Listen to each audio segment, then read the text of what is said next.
Hello friends, मेरा नाम लक्ष्मी अग्रवाल है। मुझे देख के तो अचंभित हो ही गए होंगे क्योंकि ये तो चैनल बीना जी का है, मैं कैसे?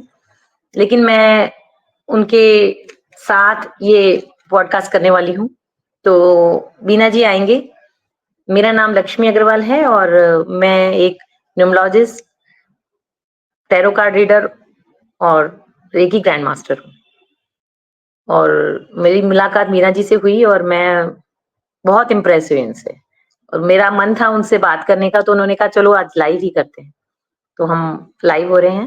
प्लीज मैम आप भी एंटर कर लीजिए। धन्यवाद लक्ष्मी। Thank you ma'am. और बहुत बहुत धन्यवाद आप मुझे अपने साथ लाने के लिए। और मैं बहुत भाग्यशाली समझ पा रही हूँ क्योंकि आप मेरी मेंटोर हैं। और मैंने अभी तक कोई भी लाइव रिकॉर्डिंग या ऐसा कुछ नहीं किया है। मैं अपनी फैमिली फ्रेंड्स और रिलेटिव्स के लिए ही मैं करती आ रही हूँ। लेकिन आज हमारा टॉपिक जो है उससे आने से पहले मैम मैं एक छोटा सा इंट्रोडक्शन अपना भी दूंगी और आपसे भी एक्सपेक्ट करूंगी, ताकि जो हमारे व्यूअर हैं, जो मेरे नए व्यूअर जुड़ेंगे, तो वो भी जाने कि आप कितने अपने लेवल पे आ चुके हैं।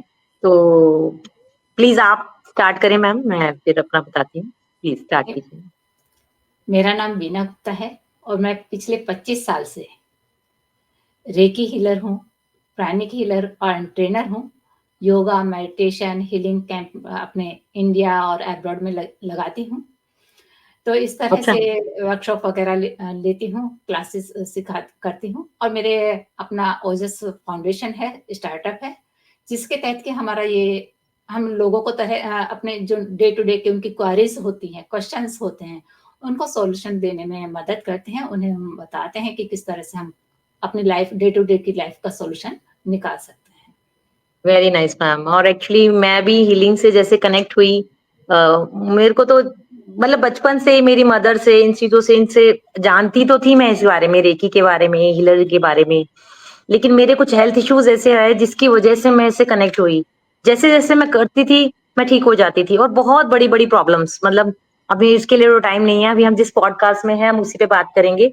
लेकिन मैं ये समझ पाई जब न्यूमरोलॉजी मैंने लास्ट कोर्स किया, तब मैं समझ पाई मैम कि मैं इसी लाइन के लिए बनी हूँ। अगर मैं ये करती रही तो मैं ठीक रहूंगी। और मेरे में बहुत मेजर चेंज आया। तो ऐसे ही बात करते करते मैं क्लासेस करती रहती हूँ, कुछ ना कुछ अपनी नॉलेज एनहांस। तो बीना जी से मेरी मुलाकात हुई, उन्होंने मुझे काफी चीजें अच्छे बताई, समझाई। तो उन्होंने कहा नहीं लक्ष्मी, जो आपका ज्ञान है, जो बातें हैं, हम आपस में शेयर करेंगे तो और बढ़ेंगी और लोगों को जागरूकता आएगी।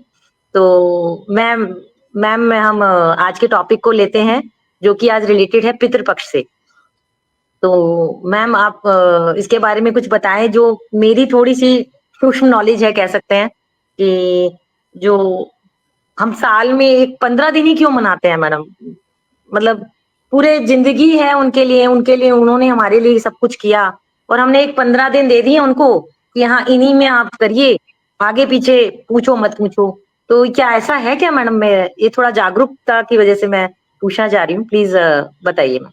देखो, ऐसा तो नहीं है कि 15 दिन ही स्पेशल है, लेकिन ऐसा अच्छा। ऐसा माना जाता है कि जैसे हमें अपने पूर्वज हैं, हमारे माता-पिता हैं, उनको हमेशा हर पल अपने साथ महसूस करना चाहिए।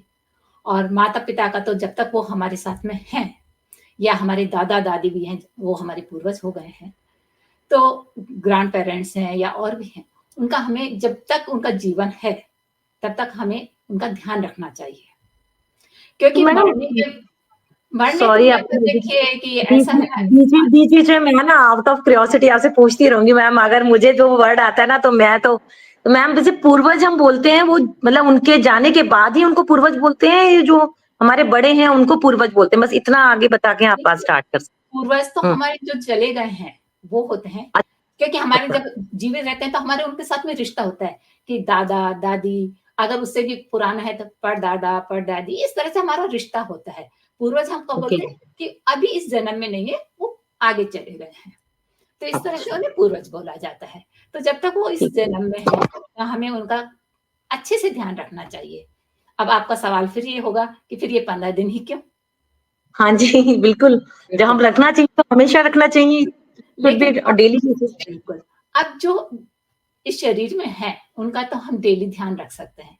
लेकिन जिन्होंने शरीर छोड़ दिया है, तो उनका भी तो ध्यान रखना हमारा कर्तव्य है, क्योंकि हम उनके परिवार के सदस्य हैं। ओके। तो हाँ जी, तो अब उनका हम रोज़ तो नहीं रख सकते हैं, क्योंकि डे टू डे की लाइफ़ इतनी बिज़ी होती है कि हम डेली उनका ध्यान नहीं रख सकते हैं। इसलिए हुँ, हमने क्या करा कि उनके लिए साल में 15 दिन विशेष बना दिए। जैसे आप देखिए, अभी हमारे श्राद्ध पक्ष जाएँगे, नवरात्रे आ जाएँगे, हुँ, माँ के 9 दिन, कि अगर आप साल भर पूजा नहीं भी कर सकते, माँ को ध्यान नहीं भी कर सकते, तो एट लीस्ट 9 दिन माँ की पूजा करिए, जिसमें कि आपको विशेष उनका आशीर्वाद मिलेगा। ठीक इसी तरह से 15 दिन हमारे ये विशेष बना दिए हैं कि जिसमें आप अपने जो पूर्वज हैं, जिन्हें कि हम पितृ भी बोलते हैं, जो इस संसार को छोड़कर जा चुके हैं, उन्हें याद करिए, और जो उन्हें पसंद था या जो उनके काम अधूरे रह गए थे, उनके लिए संकल्प लीजिए कि तुम चले गए हो, तुम्हारे अधूरे कार्यों को अब मैं पूरा करूँगा। क्योंकि जब हम उनके छोड़े हुए कार्यों को, उनके संकल्पों को जब पूरा करने का निश्चय लेते हैं, तो क्या होता है, उनको एक खुशी मिलती है। जैसे जब जीवित होते हैं, जब हम पेरेंट्स के लिए कुछ करते हैं, पेरेंट्स देख के कितना खुश होते हैं। आज हम भी पेरेंट्स हैं, जब हमारे बच्चे हमारे लिए करते हैं, तो देखिए कितना अच्छा हमें लगता है कि चलो, हमारे बच्चे ने ये करा। एक छोटा-सा काम भी करते हैं, हम कितने खुश बिल्कुल, हो बिल्कुल जाते मैम, हैं। बिल्कुल। मैं एक्चुअली इसी चीज़ से, क्योंकि मेरे को लगता है कि जीवित को हम पूज रहे हैं और मतलब मरने के बाद पूज रहे हैं, जीवित को भी पूज लें, तो बहुत अच्छा है। बिल्कुल, लेकिन मैं ये समझ पा रही हूँ आपकी बातों से कि आप तो रहते तो किया आपने, जाने के बाद भी अगर उनके कोई कार्य अधूरे रह गए या उनके बारे में आप सोच पा रहे हैं, तो इन दिनों में उनको याद करके उनको श्रद्धांजलि दें और उनके भाव, मतलब कुछ दान दक्षिणा या पंडितों को खाना खिलाना, जो भी रिचुअल हमारे बड़ों ने बनाया है, तो हम उसको बिल्कुल, करें। तो हमारी आत्मा, हम अपने लिए करते हैं, बिल्कुल, पूर्वज तो हैं, लेकिन हम अपने लिए करते हैं कि हमें एक संतुष्टि मिलती है कि हम कुछ बड़ों के बारे में सोच पाए, हम कुछ कर पाए। बिल्कुल। नहीं तो हमें ये लगता है यार वो चले गए, हम ये कर देते, वो कर देते। अरे उन्होंने बोला था कि गाय दान करनी थी, उन्होंने बोला था कि ये सब्जी बहुत अच्छी लगती थी। तो अगर हम उस दिन वो स्पेशल डे पे हम अगर उनके लिए प्लीज करते हैं, तो ऑब्वियसली हमें एक संतुष्टि मिलती है कि हमने कुछ अपने बड़ों के लिए कुछ कर पाए। मैं अगर एक अभी इसी में ऐड करूँ मैम, मेरी माताजी, मेरी सासू माँ अभी पिछले साल ही एक्सपायर हुई और शी वाज़ सो, मतलब बहुत उन्होंने ब्लेसिंग्स दी मुझे और बहुत अच्छी लेडी थी। लेकिन जब वो गई तो मेरे पास 1 हफ्ता जब मेरे साथ उन्होंने टाइम स्पेंड किया, तो मेरे हस्बैंड टूर पे थे, तो वो यही कहती थी, "लक्ष्मी इतने हेल्थ इश्यूज़ हैं, तू कैसे मैनेज करेगी?" तो मैं कहा, "कोई नहीं मम्मा, खाना तो मैं अपने लिए भी बनाती हूँ, तो आपके लिए भी बना दूँगी, उसमें क्या बड़ा चीज़ है? मेड्स हैं, बच्चे हैं, दे विल हेल्प यू।" तो वो इतना भाव विभोर हुई उन बातों से, तो मुझे समझ आता है मैम इन बातों से कि बड़े ना कुछ चाहते नहीं है, आपके भाव चाहते हैं। बात आपकी बातें, आपका मन, अगर आप मन से करते हैं ना, अगर उनको मतलब एक सब्जी रोटी भी देते हैं, तो they are more happy than कि आपने 56 भोग लगाए हैं और कह रहे हो खा लो, आपकी मर्ज़ी। और अगर हम उसको देते हैं और हम कहते हैं कि आप लीजिए प्लीज़, मेरे से इतना ही बन पाया, तो वो बड़े संतुष्ट और खुश होते हैं। तो उन्हीं चीज़ों पे हम आएँगे कि पूरा साल हम बड़ा ड्रामा करें, उससे अच्छा हम 15 दिन ही अगर हम भाव विभोर होके उनको प्लीज़ कर दें, तो उनको भी बहुत खुशी होगी कि बड़े हमारे संस्कार आगे, आगे, आगे मिलते जा रहे हैं। ये तो मैम प्लीज़ आगे और हमें बताइए इस बारे में प्लीज़। Thank you. ये जो 15 दिन होते हैं, ये हमारे पूर्वजों के लिए हमारा ग्रैटिट्यूड देने के होते हैं, कि उनको हम ग्रैटिट्यूड करें, कि क्योंकि उनका दिया हुआ ही आज हमारे पास है। हमारे संस्कार हैं या हमारे जीन्स है या जो हमारा परिवार आगे चल रहा है, किसने दिया हुआ है? हमारे पूर्वजों का है। हमारा मैडम अपना एक बात, बनाया हुआ तो नहीं है।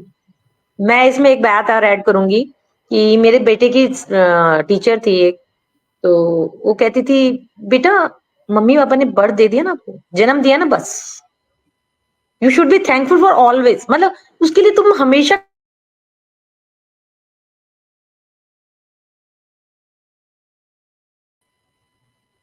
मेरे इन-लॉज़ या मेरे पेरेंट्स, उन्होंने मुझे जन्म दिया, मैं उसका उसका तो भुगतान कभी कर ही नहीं सकती।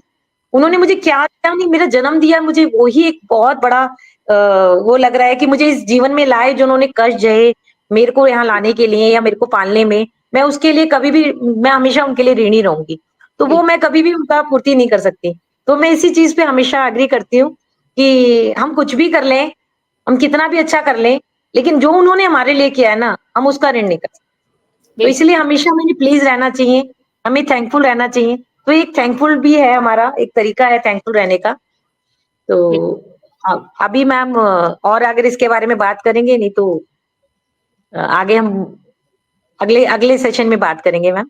और बहुत-बहुत बहुत अच्छा लगा मैम आपसे बात करके और एक नया एक ऊर्जा मुझे महसूस हुई आपसे मिलके बात करके क्योंकि आप ना बोलते तो कम है लेकिन जो आपके वर्ड्स हैं ना, वो एकदम टक करके अंदर आ जाते हैं। तो मैं ज़रूर आपसे कनेक्टेड रहूँगी और जल्दी-जल्दी हम मिलेंगे थैंक और यू इसी सो तरह मच। से हम करेंगे। Please ma'am, thank you very much ma'am, नमस्कार। नमस्कार। थैंक